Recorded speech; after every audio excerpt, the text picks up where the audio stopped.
loaded weekend for new music. Here are 7 new albums to check out across multiple different genres. First up, Deftones' Private Music. Like their last few albums, somewhat divisive initially, but longtime fans will definitely find things to love about this album. Compared to Ohms, this is even more dreamlike and atmospheric. The song I Think About You All the Time feels like a career highlight. That said, the production feels a little bit flat, and sometimes Chino's vocals seem a little muffled in the mix, but this album has grown on me tremendously in just the past few days. And for a late career release, this is a worthy effort, better than we're getting from a lot of bands 10 albums in, and shows that Deftones are still finding ways to move their sound forward. Next up, Earl Sweatshirt, Live, Laugh, Love. Watching Earl's evolution has been a wild journey, from the early shock rap of Odd Future to the bleak introspection of I Don't Like Shit to the experimental some rap songs. And on this album, he feels less like a lost kid and more like a wise sage, still a virtuoso, but with a clarity that hits different. It's a brilliant record and another great chapter in one of hip-hop's most fascinating careers. Number 3, Ghostface Killah is back with Supreme Clientele 2, and honestly, this is his best album in a decade. Following a classic is always risky, but Ghost sounds reinvigorated on this record.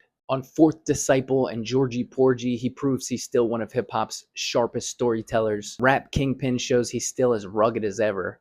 And You, My Friend reminds us that the heart that's always kind of set him apart is still there in his music. This is an impressive late career statement from one of the greatest MCs of all time. Number 4, Bootcamp's Time's Up is a 13-minute hardcore shredder, pissed off, politically charged, and as catchy as it is crushing. This feels like the kind of record that defined the genre decades ago, but with a refreshed sense of urgency. In a year jam-packed with excellent hardcore releases, this still manages to stand out and make its own statement. Number 5, The World is a Beautiful Place and I'm No Longer Afraid to Die. Emo revival heroes, they take a sharp turn into a harsher direction on their new album Dreams of Being Dust. Similar to the pivot that fellow emo revival pioneers Foxing made last year on their self-titled album. Already known for being a band that defies genre, this is an unexpected but worthwhile shift. It's less mathy than records released by the Callous Cowboys and This Bitter Garden, but provides a pretty similar balance of emotional clarity and blistering extremity. There's features on here from the band End, as well as the great Dylan Walker of Full of Hell.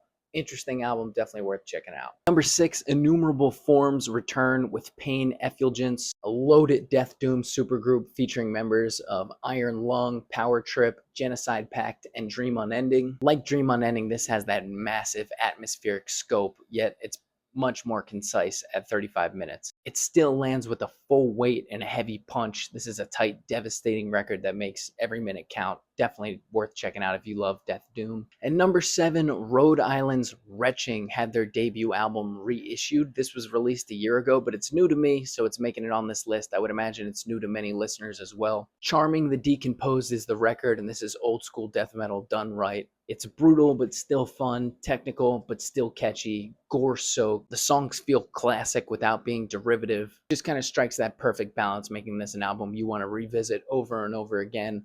Awesome death metal album. That's the 7. Let me know what you think. What's your favorite? What have you listened to from this past weekend that you're loving? What did I miss on here? Subscribe for a fresh update like this every week, along with all the other music-related content that you're looking for. Thank you so much for watching.